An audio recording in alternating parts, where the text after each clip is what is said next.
How many orders do you get per month? That's the question that you'll be asked when you start contacting third-party logistics providers. Now, a few years ago, when I was looking for a 3PL provider for my e-commerce company, that question completely baffled me. Why was it so confusing for me? Because I didn't have a typical month. How many orders you get per month didn't make any sense for my business. Most months of the year, I'd be getting 50 or fewer orders in a month. And then suddenly around November and December, the chief holiday gift buying season, I would get 1,000 orders, sometimes 2,000 orders in a single month. So I didn't know how to answer that question initially. How should you go about answering that kind of question if you have that kind of weird data? Well, you've got to be accurate, but you also want to leave some room for growth. I used to say to 3PL providers that my average order volume per month was about 100 orders per month.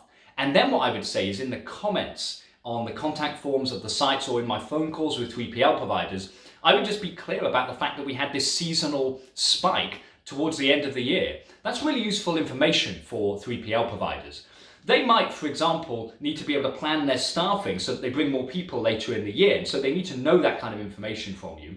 But also, maybe they have other customers who have spikes at different times of year. Maybe they already have like a beachwear provider that's selling loads of items during the summer. And so they'd really love to work with a Christmas gift provider that has the peak at a different time of year. You never know. So be explicit about that kind of information with the 3PL provider.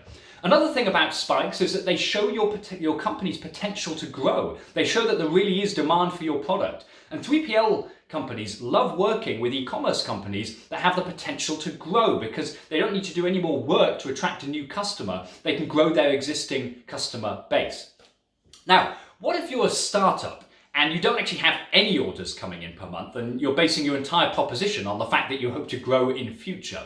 Well, again, don't shy away from the fact that you are actually a startup. You can estimate your order numbers based on the type of product you're selling. If you're selling a low value product that you hope to sell in high volume, then estimate a little bit on the higher side on monthly orders.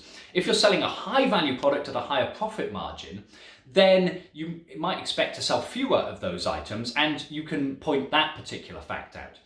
The crucial thing if you're a startup, if you have any prior experience working in a business or in particular growing an e-commerce company, if you, for example, already have a version of your e-commerce company but maybe it's working in a different country or you've sold on another platform, like for example Amazon, and now you're going in-house to sell directly to customers, your own customers, then be explicit about that fact because it gives you some kind of track record. It gives the 3PL provider an opportunity to see that you really do have potential to growth. And as I mentioned, 3PL providers love working with companies who can grow.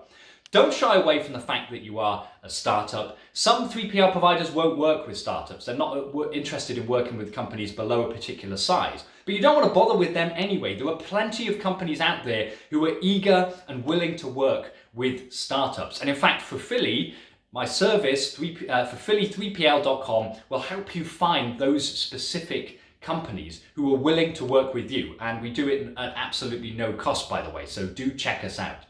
So in sum, you're gonna have to estimate the number of orders that you're making a month, but you don't need to massively overestimate or be shy about this. Just give some kind of accurate number and then follow up in the contact form or on the phone with the 3PL provider to explain the specific situation about your business. It'll save you a lot of time down the line by just being completely upfront and honest about the logistics of your company.